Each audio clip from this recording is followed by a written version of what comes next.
Hi hello friends, എല്ലാ കൂട്ടുകാർക്കും മൗനരാഗം സീരിയലിൽ ഇന്നത്തെ നല്ലൊരു എപ്പിസോഡിന്റെ റിവ്യൂയിലേക്ക് തന്നെ സ്വാഗതം കേട്ടോ. ചാനൽ ആദ്യമായിട്ടാണ് കാണുന്നെങ്കിൽ ഒന്ന് സബ്സ്ക്രൈബ് ചെയ്ത് ലൈക്ക് ചെയ്ത് സപ്പോർട്ട് ചെയ്യണേ. അങ്ങനെ കിരണും സരിയും കൂടി ഒരു ടെക്സ്റ്റൈൽസിലേക്ക് കയറാണ്. അവിടെ കയറിയ കിരൺ ഒരു ഡ്രസ്സ് എടുത്ത് നോക്കിയിട്ട് പറയുന്നുണ്ട്, മോൾക്ക് ഈ ഡ്രസ്സ് നന്നായിട്ട് ചേരുമല്ലേ സരിയോ എന്ന് പറഞ്ഞപ്പോഴേക്കും സരിയോ അത് നോക്കുന്നുണ്ട്. അയ്യോ കിരണെ, ഇതിന് ഭയങ്കര വിലയാ. ദേ സരി, വിലയുടെ കാര്യമൊന്നും നീ നോക്കണ്ട കേട്ടല്ലോ എന്ന് പറഞ്ഞിട്ട് വീണ്ടും വേറൊരു ഡ്രസ്സ് എടുക്കാണ് കിരൺ. ഇതും കൊള്ളാം അല്ലെ കിരണെ, ഇത് എത്ര ഡ്രസ്സാ, അതൊന്നും നീ മിണ്ടണ്ട. നോക്ക്, കല്ലുമോനെയും കൂടി കല്ലുമോനെ പോലെ തന്നെയാ എനിക്ക് കൺമണി മോള്.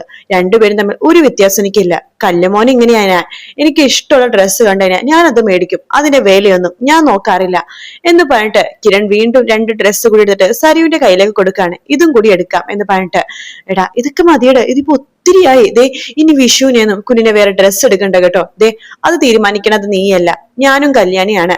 വിഷുവിനെ എന്താ കല്ലുമോന് ഡ്രസ്സ് എടുക്കാൻ പോകുമ്പോ കൺമണിക്ക് മോൾക്കും ഞങ്ങൾ ഡ്രസ്സ് എടുക്കും, അതില് നീ ഒന്നും പറയണ്ട എന്നൊക്കെ പറയാണ്. അതൊക്കെ കണ്ടിട്ട് സരിയു കിരണിനെ തന്നെ ഇങ്ങനെ നോക്കിക്കൊണ്ടിരിക്കുക കേട്ടോ. എന്താ നീ ഇങ്ങനെ നോക്കണത്? ഒന്നുമില്ല. ദേ നിന്റെയൊക്കെ സ്വഭാവം എനിക്ക് മനസ്സിലാവണില്ല സരിയു. ദേ നീ പഴയ പോലെ ഇനി ആവല്ല കേട്ടോ. നീ ഇങ്ങനെ ചിന്തിക്കണ കാണുമ്പോ പേടിയാവാണ്. എന്തേലും മനസ്സിൽ പഴയ പോലെ ഇങ്ങനെ ചിന്തിച്ചു കൂട്ടി പഴയ സ്വഭാവത്തിലേക്ക് പോകുമെന്ന് ഞങ്ങൾക്ക് എല്ലാവർക്കും ഒരു പേടിയുണ്ട്. ഇല്ല കിരണെ, ഞാൻ അതിനെക്കുറിച്ചൊന്നും അല്ല ആലോചിച്ചത് എന്ന് പറയാണ്. എങ്കിലും ശരി. അതെ, നിനക്ക് രണ്ട് ഡ്രസ്സ് എടുത്താലോ? എനിക്കൊന്നും ഡ്രസ്സ് വേണ്ട. അല്ല, നിനക്ക് ചുരിദാറല്ലേ കൂടുതലുള്ളത്? ഇനി സാരി എടുത്താലോ? അത് ചുരിദാർ വേണോ സാരി വേണോ? എടാ എനിക്ക് ഡ്രസ്സ് വേണ്ട, അങ്ങനെ പറഞ്ഞാൽ പറ്റില്ല. ഞാനാണ് വാങ്ങിച്ചിട്ട്, നീ മര്യാദയ്ക്ക് വന്നേ എന്ന് പറയണം. എന്നിട്ട് കിരൺ പറഞ്ഞിട്ട്, ഒരു കാര്യം ചെയ്യാം, നിനക്ക് ചുരിദാർ കുറച്ച് കൂടുതലുണ്ടല്ലോ, സാരി വാങ്ങിക്കാം. നിനക്ക് കോഫി ബ്രൗൺ നല്ല ഭംഗിയായിരിക്കും. ചേച്ചി ഒരു കോഫി ബ്രൗൺ സാരി എടുത്തേ എന്ന് പറയാണ്. അപ്പൊ സാരി എടുത്ത് കൊടുക്കുന്നുണ്ട് കേട്ടോ.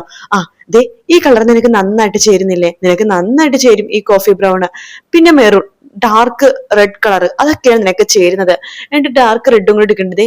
ഇതും നിനക്ക് നന്നായിട്ട് ചേരുന്നുണ്ട്. നമ്മുടെ സരുവിനെ ഇങ്ങനെ വെച്ച് നോക്കുന്നുണ്ടാ. ഇത് കൊള്ളാം, ഇത് രണ്ടും എടുക്കാം. എടാ എന്തിനാണ് ഇതൊക്കെ? ദേ മിണ്ടരുത്, നോക്ക് ഞാൻ എന്തായാലും എടുക്കും എന്ന് പറഞ്ഞു. ചേച്ചി ഇതും കൂടി പാക്ക് ചെയ്തോ എന്ന് പറയുന്നുണ്ട്. ആ സമയത്തല്ല സരിയു ആണെന്നുണ്ടെങ്കിൽ കിരണിന്റെ മുഖത്തന്നെ ഇങ്ങനെ നോക്കിക്കൊണ്ടിരിക്കട്ടോ. എന്താന്ന് ചോദിക്കുമ്പോഴേക്കും ഒന്നുമില്ല കിരണെ, നീ എന്റെ മോളെ സ്നേഹിക്കണ കാണുമ്പോ വല്ലാത്ത സന്തോഷമുണ്ട്. ഞാൻ മാത്രല്ല, ഒരുപാട് പേര് മോളെ സ്നേഹിക്കുന്നുണ്ടല്ലോ എന്നിങ്ങനെ പറയാണ്. എങ്കിൽ നമുക്ക് ഇറങ്ങിയാലോ? ഇറങ്ങാം എന്ന് പറയുന്നുണ്ട്. അങ്ങനെ കിരണും അതുപോലെ തന്നെ സരിയും കൂടി ആ ടെക്സ്റ്റൈൽസിൽ ഇറങ്ങി നേരെ കാറിലേക്ക് കയറാട്ടോ. കാറിൽ കയറിയതിനു ശേഷം സരിയു മനസ്സിൽ വിചാരിക്കുകയാണ്, കിരണനാണ് ഞാൻ വിവാഹം കഴിച്ചെങ്കിൽ എന്ത് സന്തോഷമുള്ളതായിരിക്കും എന്റെ ജീവിതം. എന്റെ കുഞ്ഞിപ്പോ ഇവനെ അച്ചാന്ന് വിളിച്ചാനെ എന്ത് രസമായിരിക്കും. ഇതുപോലത്തെ ജീവിതം കിട്ടാൻ ഭാഗ്യം ചെയ്യണം എന്നൊക്കെ ഇങ്ങനെ സരിയു ഇങ്ങനെ വിചാരിക്കുകയാണ്. എന്താ സരിയു, നീ ഇന്ന് ഒടുക്കത്തെ ആലോചനയാണല്ലോ എന്ന് കിരൺ ചോദിക്കുമ്പോഴേക്കും, ഒന്നുമില്ലടാ, ദേ മനോഹറിനെ കുറിച്ച് ആലോചിക്കണമെങ്കിൽ അത് വേണ്ട, ഞാൻ നിനക്ക് വാക്ക് തരികയാണ്. ഇനി മനോഹറിനെ കാണാൻ വേണ്ടി ഞാനോ കല്യാണിയോ ആരും ജയിലിലേക്കൊന്നും പോവില്ല. എന്താ അതുപോരെ? അത് മതി. ദേ ഇതിനു മുമ്പ് നിങ്ങൾ മനോഹറിനെ കാണില്ല എന്നൊക്കെ എന്നോട് പറഞ്ഞിട്ട് എന്നിട്ടും കാണാൻ പോയില്ലേ?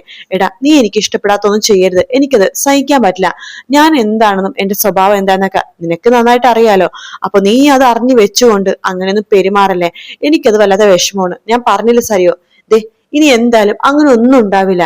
മനോഹറിനെ കാണാൻ വേണ്ടി ഞാൻ എന്തായാലും ജയിലിലേക്കൊന്നും പോവാൻ പോണില്ല, പോരെ എന്ന് ചോദിക്കുകയാണ്. അത് മതി എന്നിങ്ങനെ പറയുന്നുണ്ട് കേട്ടോ. അങ്ങനെ കിരൺ ചോദിക്കണ്ടല്ല, നിനക്ക് ഐസ്ക്രീം വലിയ ഇഷ്ടമല്ലേ സരിയോ? ഐസ്ക്രീം കഴിച്ചാലോ? മുമ്പത്തെ പോലെ അല്ലടാ, ഇപ്പൊ ഐസ്ക്രീം ഒന്നും വലിയ ഇഷ്ടമില്ല. മുമ്പൊക്കെ ഐസ്ക്രീം കഴിച്ചാൽ ഒരു കുഴപ്പമില്ലായിരുന്നു, പക്ഷെ ഇപ്പൊ ഐസ്ക്രീം കഴിച്ചാൽ അപ്പൊ തൊണ്ടവേദനയും ജലദോഷവും ഒക്കെ വരും. ആണോ? എങ്കിൽ നമുക്ക് ഏതെങ്കിലും കോഫി ഷോപ്പിൽ പോയിട്ട് നല്ല ചൂട് ചായയും എന്തെങ്കിലും കഴിക്കാൻ ചെറുകടിയും കഴിച്ചാലോ?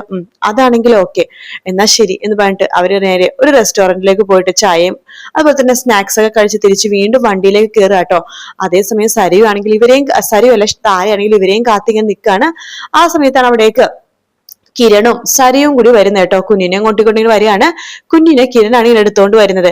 അങ്ങനെ കിരണും അതുപോലെ തന്നെ നമ്മുടെ സരയും കുഞ്ഞും കൂടി വീട്ടിലേക്ക് എത്തുമ്പോഴേക്കും സരയു പറയുന്നുണ്ട്, കണ്ടു അമ്മേ, നോക്ക് ഒരുപാട് ഡ്രസ്സ് എത്തുന്നുണ്ട്. ഇവൻ വിലയുടെ കാര്യങ്ങൾ ഒന്നും നോക്കിയില്ല.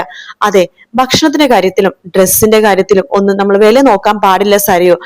പിന്നെ ആഡംബരമായിട്ട് പണം ലാഭിച്ചുകൊണ്ട് എനിക്ക് താല്പര്യമില്ല. പക്ഷെ ഇതൊക്കെ നമുക്ക് അത്യാവശ്യ സാധനങ്ങളല്ലേ, അതിനെ വീട്ടിൽ പണം പിശുക്കി ചിലവാക്കണതിന് എനിക്കൊരു താല്പര്യമില്ല. നമ്മളൊക്കെ ഒരുപാട് സമ്പാദിക്കുന്നില്ലേ. പിന്നെ സരയു കൺസ്ട്രക്ഷന്റെ ഒരു പങ്ക് കൺമണി മോൾക്ക് മാറ്റി വെച്ചിട്ടുണ്ട്. ഇവളുടെ പഠിത്തോ വിവാഹത്തിനെ കുറിച്ചൊന്നും നീ ഒന്നും ചിന്തിക്കേണ്ട. അതിനുള്ള കാര്യങ്ങളൊക്കെ ഞങ്ങൾ നേരത്തെ മനസ്സിൽ കണ്ടിട്ടുണ്ട്. എന്ന് പറയാട്ടോ കിരൺ. അതിനുശേഷം കിരൺ പറയുന്നുണ്ട്, ഇപ്പോ നീ കുഞ്ഞിനെടുത്തോണ്ട് ഇങ്ങോട്ടേക്ക് വന്നപ്പോ അമ്മക്കും അച്ഛനും ആന്റിക്കൊക്കെ അത് വല്ലാത്ത വിഷമമായി. ഇനി കാർത്തികയുടെ വിവാഹം കഴിഞ്ഞിട്ട് കല്ലുമോനെ കുറച്ചു ദിവസം അവിടെ നിർത്താന്നാണ് ഞങ്ങൾ വിചാരിച്ചേക്കണത്. അവരുടെ ബോറടി ഒന്നും മാറ്റുമല്ല. അത് ഞാൻ അപ്പത്തെ ഒരു വിഷമത്തിൽ എടുത്തോണ്ടെന്നതാണ്. നീ കുഞ്ഞിനെ അവിടെ കൊണ്ടേ കൊടുത്തോ. നീ സത്യമായിട്ടാണ് സരി പറഞ്ഞത്.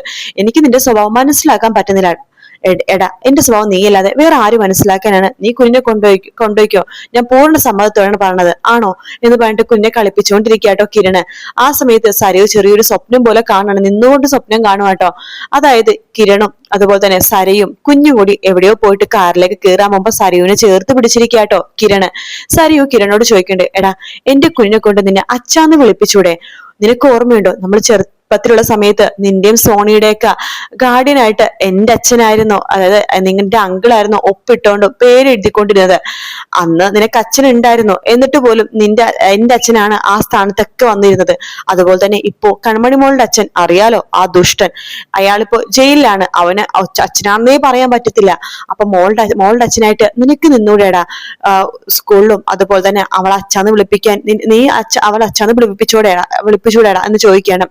കിരൺ പറയണ്ട്, അതിനിപ്പോ എന്താ സരിയോ, ഇവൾ അച്ഛന്ന് വിളിച്ചാൽ എനിക്ക് സന്തോഷമേ ഉള്ളൂ. അല്ല, ഇവൾ അച്ഛന്ന് വിളിക്കുമ്പോൾ മറ്റുള്ളവർക്ക് ഇഷ്ടപ്പെടാതിരിക്കോ? ഈ മറ്റുള്ളവർ ആരാണാവോ? നീ ആരെയാ ഉദ്ദേശിച്ചത്? അല്ല, കല്യാണിനെ എന്നുണ്ടെങ്കിൽ കല്യാണിക്ക് പൂർണ്ണ ഇഷ്ടമായിരിക്കും. ഇവൾ അച്ഛാന്ന് തന്നെ വിളിക്കുമ്പോൾ ഏറ്റവും കൂടുതൽ സന്തോഷിക്കാൻ പോണത് കല്യാണി ആയിരിക്കും എന്ന് പറയാണ്. അപ്പൊ ഇവിടെ എന്നെ അച്ഛാന്ന് വിളിച്ചോട്ടെ, മോളെ കൺമണി മോളെ അച്ഛാന്ന് വിളിക്കില്ലേ നീ?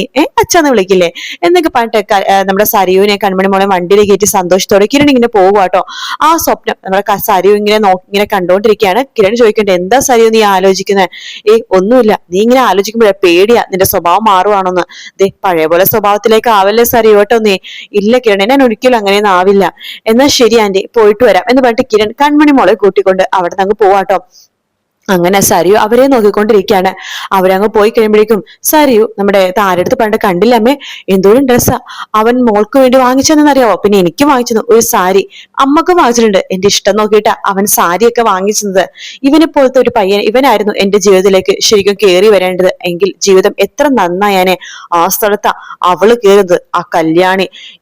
ഇവരുടെ വിവാഹം നടക്കുന്ന സമയത്ത് എനിക്കെന്ത് ബുദ്ധിമുട്ടായിരുന്നറിയാവോ? കല്യാണിക്ക് വേണ്ടിട്ടെ അവളുടെ അച്ഛൻ ആരെയാ നോക്കി വെച്ചെന്നറിയാവോ? ആ ബുദ്ധി ഉറക്കാത്ത ബൈജുവിന. അതിനുശേഷം ആ രാജപ്പന്റെ കല്യാണിന്റെ വിവാഹ ദിവസമാണ് ഇവന്റെ അച്ഛൻ വേഷം മാറുന്ന ഒരു വലിയൊരു നാടകം കളിച്ച് കല്യാണിനെ കൊണ്ട് ഇവനെ വിവാഹം കഴിപ്പിച്ചത്. അതോടെ ആ ദിവസം ഞാൻ തലകറങ്ങി വീണു. ഇവരുടെ വിവാഹം നടക്കുന്ന സമയത്ത് ഞാൻ ജയിലിലായിരുന്നു. അതമ്മക്കറിയാവോ എന്ന് പറയാണ്. എന്തായാലും ഇനിയിപ്പൊ അതൊന്നും പറഞ്ഞിട്ട് കാര്യമില്ലല്ലോ. പക്ഷെ ഇവൻ എന്റെ മുറച്ചെറുക്കനാണമ്മേ. ഇവൻ എനിക്ക് തള്ളിക്കളയാൻ ഒരിക്കലും പറ്റില്ല. ഞാൻ ചെറുപ്പത്തിൽ ഒരുപാട് ആഗ്രഹിച്ചതാണ്. പക്ഷെ ഒരു കാലത്ത് ഇവൻ എന്റെ മനസ്സിൽ നിന്ന് പോയതായിരുന്നു. ഇപ്പൊ വീണ്ടും ഇടിച്ചു കയറി എന്റെ മനസ്സിലേക്ക് ഇവൻ വരുന്നുണ്ട്. ചിലപ്പോ ഇതൊക്കെ ദൈവത്തിന്റെ ഓരോ ഇതായിരിക്കും അല്ലെ. ഇവനെ തന്നെ എനിക്ക് വീണ്ടും കിട്ടാൻ വേണ്ടി ദൈവം ഒരു സാഹചര്യം ഉണ്ടാക്കുമായിരിക്കും. പക്ഷേ എന്തായാലും കല്യാണിനെ എനിക്ക് വല്ലാത്ത ദേഷ്യമാണ്. അവളാണ് എല്ലാത്തിനും കാരണം. അവളാണ് കിരൺ ഓരോന്ന് പറഞ്ഞ് പിരിക്കേറ്റിട്ട് ഓരോന്നൊക്കെ ചെയ്യിപ്പിക്കണത്. അമ്മേ, ഈ കാർത്തികയുടെ വിവാഹത്തിന് ഞാൻ ഏത് സൈഡ് എടുത്തിട്ട് പോകണം? ഈ സൈഡ് എടുത്തിട്ട് പോയാൽ മതിയോ? കാർത്തികയുടെ വിവാഹത്തിന് ഈ സൈഡ് എടുത്തിട്ട് പോയാൽ മതിയോ അമ്മേ? അല്ലെങ്കിൽ ഞാനിതിന് ആ വിവാഹത്തിന് പോകുന്നത്? അവിടെ അവളുണ്ടാവും, ആ കല്യാണി. അവളെങ്ങാനും കിരണിന്റെ കൂടെ നിൽക്കുന്ന കണ്ട എനിക്ക് എന്റെ മേത്തോട്ട് പഴുതാര ഇറങ്ങി പോണ പോലെ തന്നെ എനിക്ക് തോന്നും. വേണ്ട, കല്യാണത്തിന് പോണ്ട, ഒന്നും പോണ്ട. കിരൺ എന്റെയാണ്, എന്റെ മാത്രമാണ്. ഇനി അവൻ കിട്ടണ ഇതിനെ കുറിച്ച് ഞാൻ ആലോചിക്കുന്നത്. പിന്നെ എന്റെ മനസ്സിൽ ഇങ്ങനത്തെ വല്ല ചിന്തയുണ്ടെന്ന് നിങ്ങൾ വേറെ ആർക്കെങ്കിലും പറഞ്ഞാ നിങ്ങളെ പിന്നെ ഒരിക്കലും ഞാൻ അമ്മയായിട്ട് അംഗീകരിക്കില്ല, നോക്കിക്കോ എന്നൊക്കെ പറഞ്ഞിട്ട് താരേനെയും ഭീഷണിപ്പെടുത്തി സരിയു അകത്ത് കയറി പോകുന്ന ഭാഗത്തോടെയാണ് ഇന്നത്തെ എപ്പിസോഡ് തീരുന്നത് കേട്ടോ.